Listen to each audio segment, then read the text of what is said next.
পাশে থাকতে যে আপনার কোনো মূল্য বোঝে না, তাদের কাছ থেকে দূরে সরে গিয়ে মূল্যটা আসলে বুঝিয়ে দিতে হয়।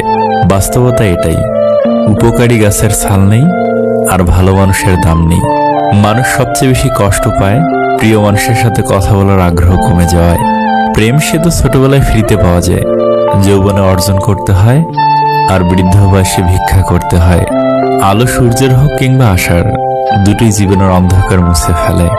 বর্তমানে মানুষের কথার সাথে কাজের, পোশাকের সাথে চরিত্রের এবং স্ট্যাটাসের সাথে সেই মানুষের কোনো সম্পর্ক নেই। পারলে ভালোবেসো, না পারলে ঘৃণা করো, তবু অভিনয় করো না।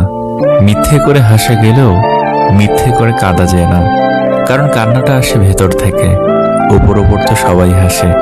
জীবনে যত বড় মনের মানুষ হবে, ঠিক ততটাই বুঝতে পারবে কোনো কিছু নিয়ে তর্ক করার চেয়ে নীরব থাকাই অনেক শ্রেয়।